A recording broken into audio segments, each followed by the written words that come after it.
Halo, salam pemasaran jasa dengan saya Dr. Hendra. Kita langsung aja ya. Eh, Hari ini topiknya adalah mengenai cara mengelola orang atau manusianya untuk keunggulan layanan.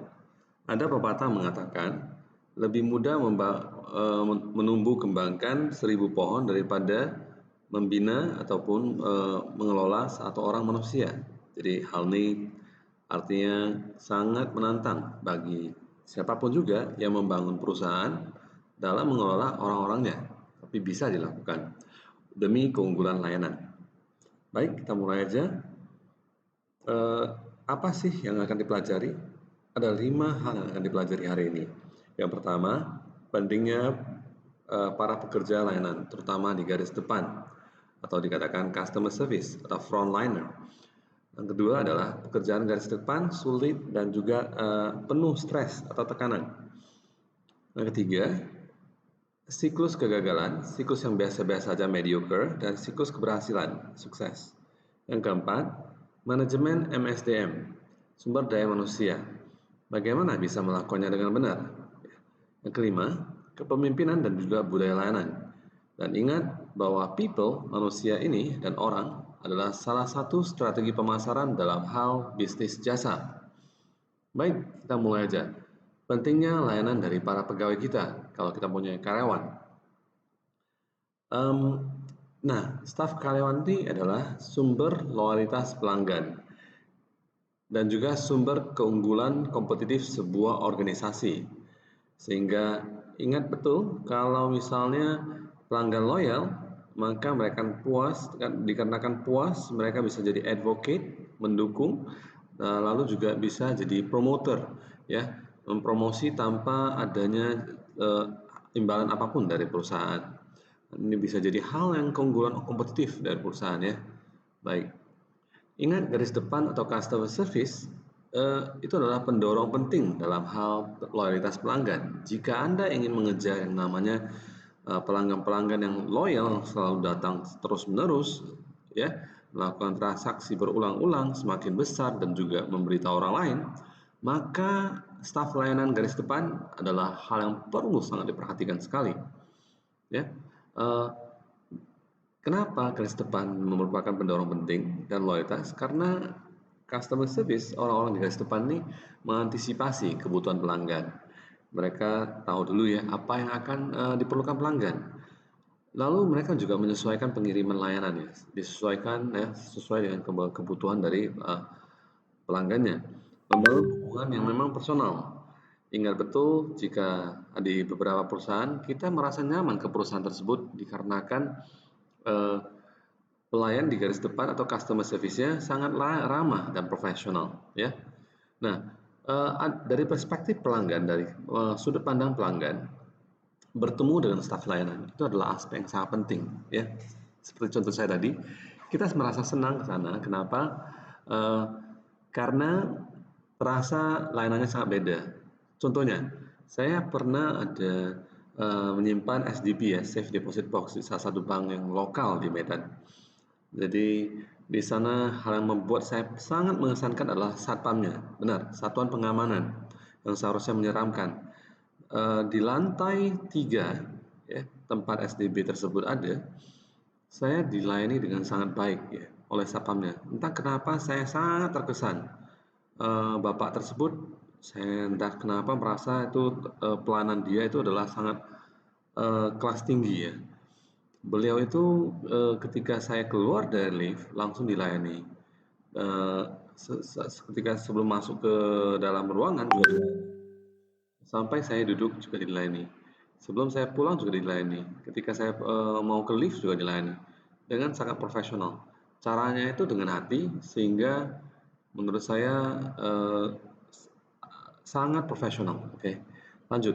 Dari perspektif perusahaan, garis depan ini adalah sumber diferensiasi dari dan keunggulan kompetitif yang penting sekali ya.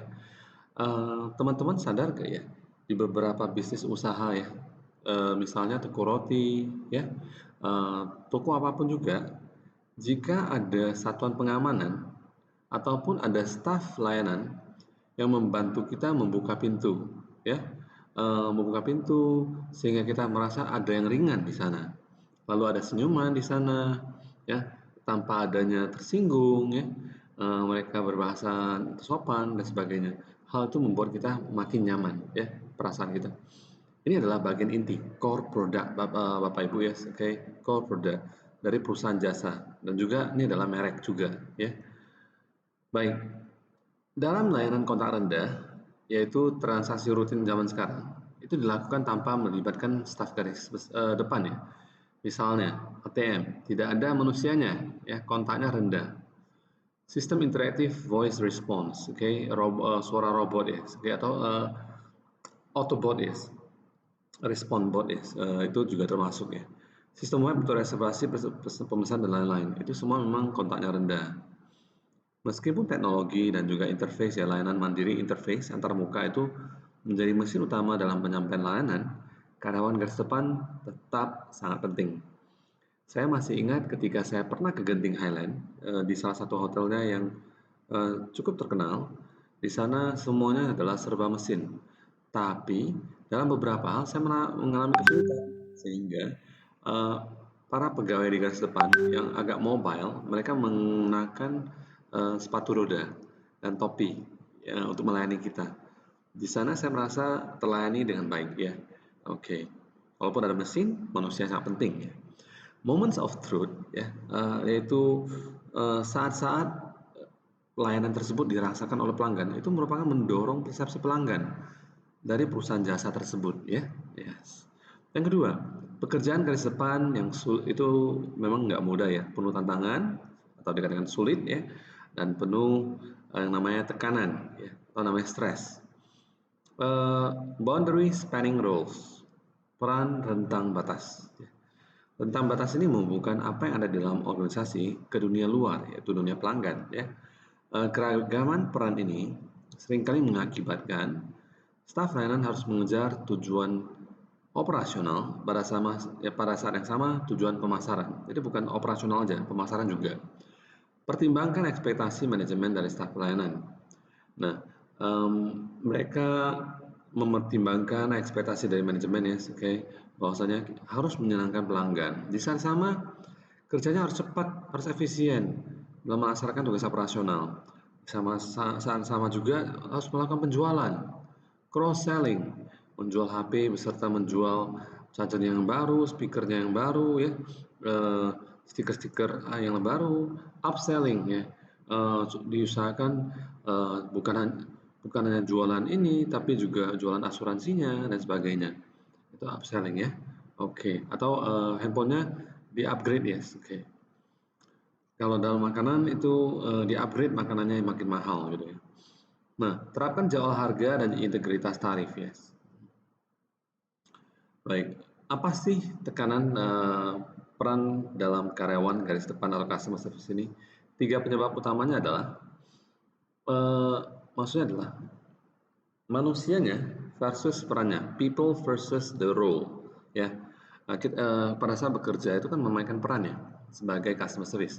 Jadi adanya konflik antara apa yang dibutuhkan pada pekerjaan dan kepribadian keyakinan karyawan itu sendiri, ya. Jadi perusahaan atau organisasi perlu menanamkan profesionalisme di staf garis depan, ya. Organisasi versus klien, ya. Klien itu sudah tahu pelanggan, ya. Ini dilema apakah harus mengikuti aturan perusahaan atau untuk memenuhi permintaan pelanggan, ya. Terkadang permintaan pelanggan itu sedikit dari luar jalur, apakah harus dipenuhi atau harus ikuti aturan perusahaan, seperti itu, ya, Bapak, ya. Jadi konflik itu sangat terus-menerus terjadi, akut, ya, dalam organisasi yang tidak berorientasi pada pelanggan. Ini ada konflik peran namanya, ya. Klien versus klien, konflik antara pelanggan yang menuntut intervensi staf layanan, ya. Ini ada juga terjadi. Kerja yang emosional, tindakan mengekspresikan emosi yang diinginkan secara sosial selama transaksi layanan. Oke, terkadang dilakukan oleh para customer service, ya. Melakukan kerja emosional sebagai respon terhadap aturan tampilan masyarakat atau manajemen bisa membuat stres, ya. Harus pakaian ketat misalnya, harus pakai sepatu hak tinggi, yes, oke. Itu bisa membuat stres juga. atau harus begini begitu ya juga sama. Jadi praktek sumber daya manusia yang baik itu menekankan rekrutmen yang baik, pelatihan, konseling juga bisa, dan strategi yang selektif. Ini bisa mengurangi stres. Ya. Kita akan bicarakan mengenai siklus kegagalan, siklus yang bisa membuat sebuah perusahaan jasa jadi gagal, siklus yang bisa membuat perusahaan biasa-biasa saja, dan siklus bisa berhasil. Ya. Baik, siklus untuk gagal ini seperti ini ya. Oke. Jadi dimulai dengan awalnya itu bisa dikatakan mulai dengan minimal ya, upaya seleksinya minimal latihan ya, karyawan sering bosan, lalu perputaran karyawan tinggi, mereka masuk keluar perusahaan, cepat sekali berhenti kerja, kualitas layanan yang buruk, sehingga keuntungan marginnya rendah sekali, tingkat keahliannya mereka rendah ya, lebih penekanan pada aturan-aturan daripada layanan yang baik ya. Pembayaran upah juga rendah, sehingga karyawan tidak bisa menanggapi masalah-masalah pelanggan. Pelanggan tidak puas, tidak ada continuity dalam hubungan pelanggan. Gagal berkembang dalam hal kesetiaan pelanggan juga. Pelanggan selalu berubah-ubah, tidak pernah menetap ya. Dan juga penekanannya adalah menarik pelanggan-pelanggan baru aja. Inilah beberapa contoh siklus kegagalan. Ya. Dengan ringkas bisa dikatakan seperti ini. Desain pekerjaannya sempit aja, terlalu sederhana, untuk tingkat keahlian yang sederhana aja. Jadi penekanannya pada aturan daripada layanan. Penggunaan teknologi untuk mengontrol kualitas ya. Pertanyaannya adalah biaya tenaga kerja dan tingkat tenaga kerja. Siklus kegagalan pelanggan ini bisa asumsi jangka pendek ya. Manajer tentang implikasi keuangan dan strategi sumber daya dengan gaji rendah atau perputaran tinggi ya. Oke.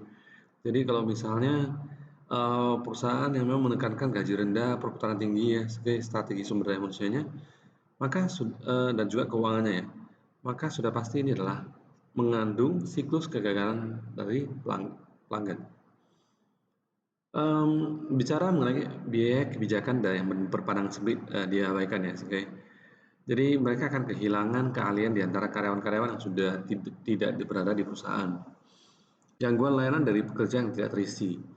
Ada spot-spot yang tidak terisi sehingga pelanggan datang kok nggak ada yang handle. Ada biaya konstan ya untuk perekrutan pelatihannya. Produktivitas yang lebih rendah dari pekerja baru yang tidak berpengalaman karena perlu penyesuaian diri dibandingkan dengan pekerja lama yang sudah sangat cepat ya bisa menyesuaikan diri. Kehilangan aliran pendapatan dari pelanggan yang tidak puas yang pergi ke tempat lain dikarenakan hal-hal yang di atas. Kehilangan calon pelanggan yang dimatikan oleh promosi mulut ke mulut tapi yang negatif ya. Biaya yang lebih tinggi untuk memenangkan pelanggan baru yang untuk menggantikan yang hilang. Lebih banyak kebutuhan iklan dan diskon promosi. Nah, ini siklus yang biasa-biasa aja ya. Siklus yang biasa-biasa itu seperti apa? Oke. Apa bedanya? Nah, upah tunjangan yang baik atau keamanan kerja yang baik ya, yang cukup tinggi. Promosinya dibayar dan juga cara bayarnya berdasarkan pada kurangnya kesalahan, minim kesalahan. Pekerjaan itu membosankan dan berulang-ulang. Para karyawan kurang responsif. Lalu keluhan dipenuhi oleh ketidakpedulian atau permusuhan, ya. Karyawan tidak puas, ya, tapi tidak dapat dengan mudah berhenti, ya. Karyawan menghabiskan kehidupan bekerja di lingkungan biasa-biasa saja. Tekanan tentang aturan versus menyenangkan pelanggan. Nah, di sini yang terjadi adalah ketidakpuasan pelanggan, ada rasa benci dan tidak fleksibel, dan kurangnya inisiatif karyawan. Banyak keluhan karyawan, tidak ada insentif ya untuk hubungan kerjasama yang untuk layanan lebih baik ya. Jika pemasok yang lain jika ada dipandang sama-sama kurang berada. Pelanggan sering cerita-cerita tentang hal-hal negatif ya. Layanan tidak fokus pada kebutuhan pelanggan. Baik, ini ya secara ringkas paling sering ditemukan di organisasi yang birokrasinya besar. Harus lewat ini, itu dan sebagainya. Orientasinya pada pemberian layanan. Ya. Layanannya standar, efisiensinya operasional, tapi ada pencegahan kecurangan dan juga ada pemilihan karyawan terhadap pelanggan tertentu ya. Ada favoritisme karyawan. Sehingga ada karyawan yang diabaikan, ada karyawan dilayani dengan teramat baik ya. Ini karena dalam siklus yang biasa-biasa saja. Masih siklus yang biasa-biasa saja. Tanggung jawab pekerjaan didefinisikan secara sempit dan tanpa imajinasi. Kinerja sukses diukur dengan tanpa adanya kesalahan. Contohnya beberapa tentara di Korea Selatan. Pelatihan fokusnya pada aturan pembelajaran dan teknis aspek pekerjaan, bukan pada meningkatkan interaksi dengan pelanggan atau meningkatkan interaksi dengan rekan kerja. Nah, berikut ini adalah siklus keberhasilan. Kalau mau berhasil, perusahaan jasa itu wajib memberikan upah di atas rata-rata perusahaan yang biasa, ya. Lalu disebutkan intensifkan upaya seleksi dan luas latihan, pelatihan cukup cukup besar ya. Kepuasan karyawan itu karena sikap pelayanan mereka yang positif, omsetnya rendah tapi kualitas pelayanannya tinggi. Lalu juga lebih tinggi keuntungan marginnya sehingga diperluaslah desain pekerjaan-pekerjaan mereka. Nah, untuk ini apa yang terjadi adalah pelanggannya puas, ya, cukup tinggi. Lalu ada continuity dalam hubungan dengan pelanggan, serta adanya loyalitas pelanggan dan juga rendahnya turnover karyawan, ya, turnover pelanggan juga. Juga ada penekanan pada membangun loyalitas pelanggan dan juga cara melestarikan pelanggan yang sudah ada. Ya. Nah, secara ringkas, pandangan kinerja keuangan jangka panjang. Kinerja keuangan jangka panjang, maka diberikan dulu di awal penghasilan di atas rata-rata. Perusahaan berusaha menjadi makmur dengan investasinya pada orang. Ya. Paket kompensasi yang menarik itu bisa menarik pelamar kerja yang jauh lebih baik. Ya. Orang-orang yang baik itu pasti akan bekerja di tempat yang jauh lebih baik juga. Perekrutan karyawan itu lebih terfokus, ada pelatihan intensifnya, gaji yang lebih tinggi, sehingga membuat kemungkinan besar karyawan pertama, lebih bahagia dalam pekerjaan mereka. Kedua, memberikan kualitas yang lebih tinggi, layanan yang lebih menyenangkan pelanggan. Lalu pada deskripsi pekerjaan yang diperluas dengan praktik pemberdayaan, memungkinkan staf garis depan untuk mengontrol kualitas dan memfasilitasi jika ada diperlukan pemulihan layanan, recovery service. Ya. Pelanggan biasanya lebih cenderung tetap setia. Kenapa? Mereka menghargai adanya kontinuitas. Staf garis depan tetap sama, continuity, mau datang tahun berapa juga sama dalam hubungan pelanggan. Mereka sudah terbiasa. Mereka akan memiliki kepuasan lebih tinggi karena kualitasnya lebih tinggi juga. Ya.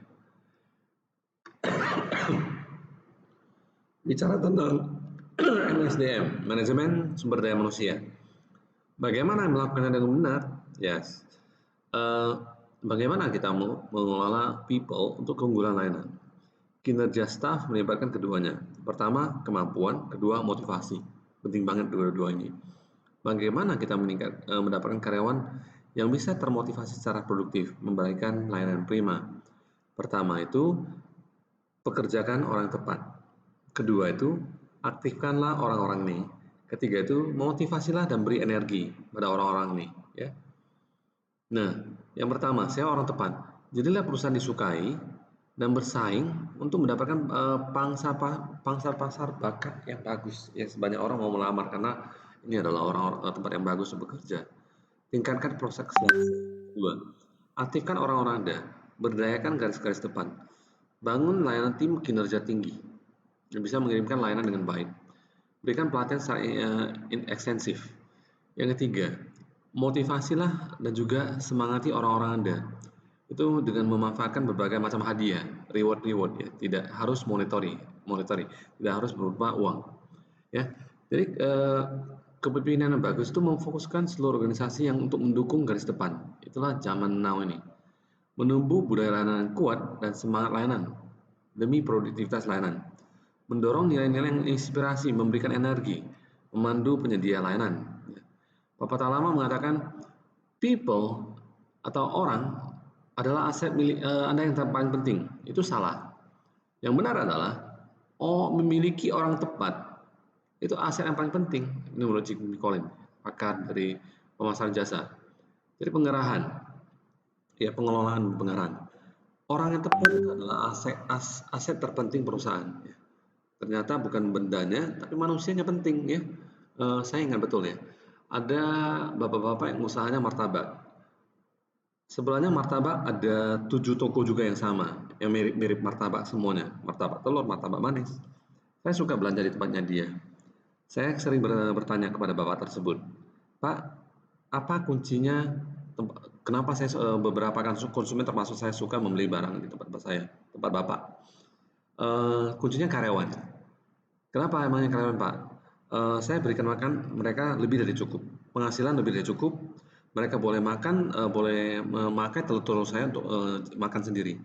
Ya, jadi mereka mau makan apa terserah mereka. Saya berikan kebebasan tersebut ya. Walaupun ada batasan maksimumnya.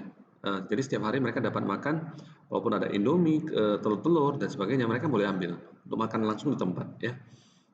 Sehingga karyawan yang bahagia, ya mereka merasa diperhatikan, energinya bagus, beri semuanya bagus, maka makanannya pun enak ya, selananya juga bagus. Yes. Itu penting ya, by the way. Nah, ini mirip pemasaran memang ya, melakukan perekrutan terfokus. Perjelas apa yang harus diterima dan apa yang harus diajarkan. Perjelas juga sifat lingkungan kerja, gaya dan nilai-nilai perusahaan ya. Seperti beberapa perusahaan punya nilai-nilai profesionalisme, integritas, kerjasama, ya, dan sebagainya. Selain spesifikasi pekerjaan, pastikan kandidat atau calon pekerja memiliki atau dapat memperoleh kualifikasi yang diperlukan. Evaluasi kesesuaian kandidat dengan budaya dan nilai perusahaan. Dievaluasi. Cocokkan kepribadian gaya energi yang sesuai. Kata CEO Tandem Computers, James Tribig, jika orang datang untuk mendapatkan uang, mereka akan pergi demi uang. Ya, jika orang datang dikarenakan mereka suka dengan perusahaannya, maka akan sulit mereka akan pergi dengan uang. Pilih dan pekerjakan orang tepat ya. Pertama adalah jadilah perusahaan pilihan. Buat kumpulan besar ya. Karena perusahaan besar itu tempat karyawan terbaik bersaing. Ya, itu bisa meningkatkan pangsa pasar dan bakat-bakat terbaik. Ya. Apa yang menentukan kumpulan pelamar suatu perusahaan? Pertama adalah citra positif di masyarakat sebagai tempat bekerja. Kalau perusahaan tersebut punya citra yang sangat positif, maka akan jadi magnet bagi tempat yang orang-orang terbaik untuk kerja di sana. Kualitas layanannya juga, status yang dirasakan perusahaan. Dan ingat, tidak ada karyawan sempurna. Pekerjaan yang berbeda paling baik diisi oleh orang-orang yang penuh keterampilan, gaya, dan kepribadian. Pekerjakan kandidat atau calon pekerja yang sesuai dengan nilai dan budaya inti perusahaan. Mereka setuju, ya, mau menjalankannya. Fokus pada perekrutan kepribadian yang hangat dan secara alami untuk pekerjaan yang penuh dengan kontak pelanggan yang tinggi. Nah, amati perilakunya. Rekrut berdasarkan perilaku yang diamati, bukan kata-kata yang Anda dengar, ya. Perilaku mereka. Prediktor terbaik adalah perilaku masa depan. Adalah perilaku masa lalu. Yes.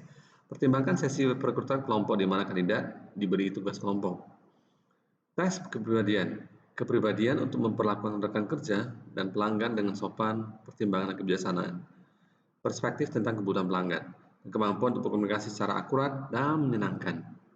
Nah, cara mengidentifikasi kandidat terbaik itu bisa dilakukan beberapa wawancara terstruktur di mana kuesioner sudah dipersiapkan dengan baik. Ya. Gunakan wawancara terstruktur yang kuesioner sudah dipersiapkan dengan baik yang dibuat berdasarkan persyaratan dari pekerjaan tersebut. Gunakan lebih dari satu wawancara untuk mengurangi yang namanya kesalahan atau bias, yaitu mirip ya dengan saya. Berikan pelamar gambaran-gambaran pekerjaan yang realistis, ya. Peluang bagi kandidat untuk mencoba pekerjaan tersebut, ya. Menilai bagaimana kandidat menanggapi realitas pekerjaan. Izinkan kandidat untuk memilih sendiri jalan keluar ataupun solusi dari atas pekerjaan atau tantangan-tantangan yang ada. Kelola ekspektasi pekerjaan karyawan-karyawan baru. Nah, cara melatih karyawan itu begini. Karyawan bagian pelayanan perlu belajar. Pertama, budaya, tujuan, strategi organisasi. Promosikan nilai-nilai inti. Seperti saya katakan, kebijakan perusahaan mempromosikan kejujuran, integritas, kerjasama, teamwork atau collaboration, dan juga profesionalisme. Ya, kebijakan seperti ini. Dapatkan komitmen emosional pada strategi. Minta manajer atau pimpinan untuk mengajarkan mengapa, apa, dan bagaimana dalam hal pekerjaan. Ya. Mengapa, bagaimana, sebagainya. Keterampilan antar pribadi ya, dan teknis, keduanya diperlukan, tapi tidak satupun yang cukup untuk kinerja pekerjaan yang optimal. Maka perlunya pengetahuan produk layanan juga bisa. Ya. Pengetahuan produk staf, aspek kunci kualitas layanan sudah pasti.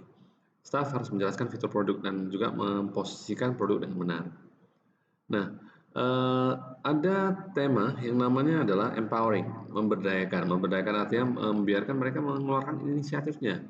Nah, pemberdayaan akan paling tepat jika strategi bisnis perusahaan didasarkan dengan pada diferensiasi yang kompetitif supaya bisa bersaing, ada diferensiasinya dan juga layanan yang personalized, layanan yang disesuaikan, itu diperdayakan, benar sekali.